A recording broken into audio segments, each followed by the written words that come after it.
Character development comes from the personal growth of an individual over the course of a story. You can generally judge the effectiveness of a character's growth by comparing the character you first met with the one you're leaving behind at the end of the story. But what do you do when a character has two very different sides to them?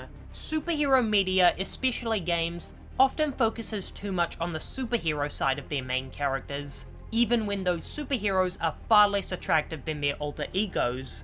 Many superhero media, good and bad, are guilty of this. The Arkham games are the best superhero games of all time, but make no mistake, Bruce Wayne is about as relevant in those games as Spider-Man. It makes sense. Audiences are here to see the Superman movie, not the Clark Kent movie. But it's those genuinely great superhero works that capture and evolve both sides of their protagonist. And Midnight Suns doesn't do this.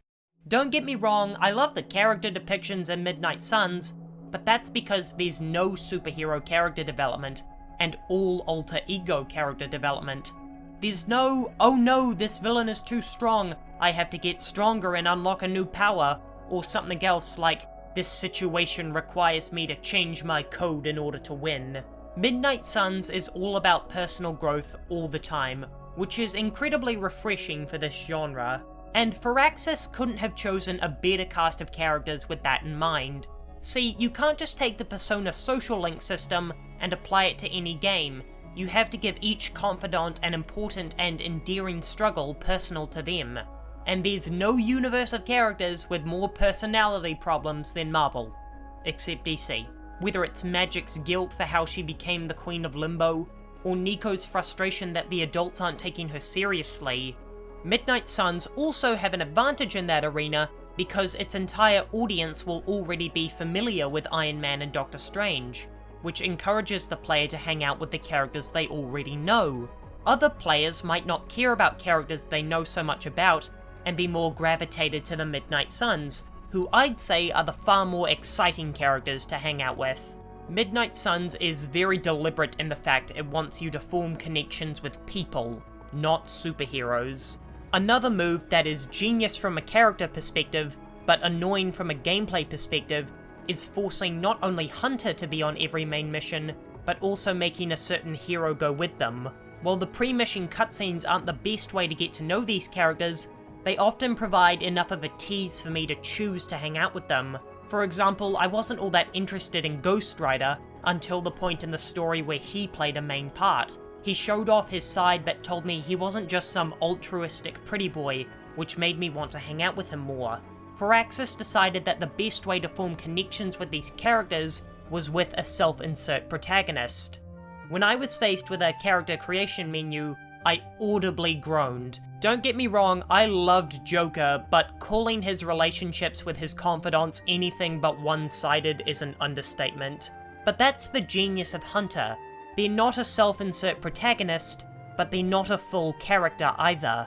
It's like Firaxis hit the perfect balance between a character with their own motivation and goals, while just being bland enough that the player can see themselves as the protagonist. It's not a coincidence that Hunter's voice performance is the most static of the star-studded cast, because the developers want you to project your own personality on top of Hunter whilst guiding what they say. Despite the alien way Hunter speaks, you, the player, need to be human when interacting with the heroes.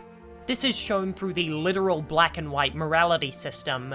Now, if you're honestly just trying to min-max your way through to the end with the best Hunter abilities, then the dialogue choices shouldn't matter, but to someone trying to prioritize friendship, you'll need to think more carefully. Trying to be virtuous and kind-hearted to your audience is generally how most players engage with morality systems.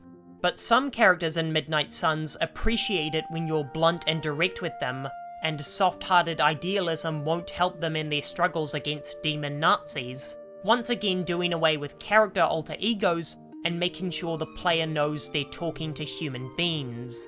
But, and I hesitate to mention this because it's so subjective, it's just that no matter how well written and acted all these scenes are, there's still the stink of video games on them.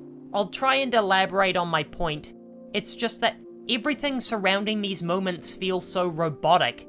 There are so many systems I have to account for when I'm trying to hang out, Like, I have to worry about my friendship levels, morality levels, which heroes I should take out on missions, give gifts, give compliments. It shouldn't be this, well, ironically tactical.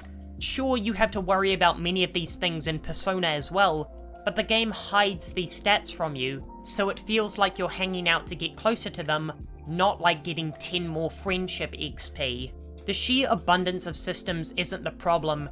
Instead, it's the fact that the game is constantly communicating that information to me that makes the game feel so mechanical. Marvel's Midnight Suns is a superhero game, but it's not a game about superheroes. Instead, it almost exclusively focuses on what these characters get up to when they're not behind their masks. As well as finding the balance between self-insert silent protagonist and actual character for the player to control, Midnight Suns allowed me to make connections with the characters I've looked up to for years. And that's the game's greatest strength.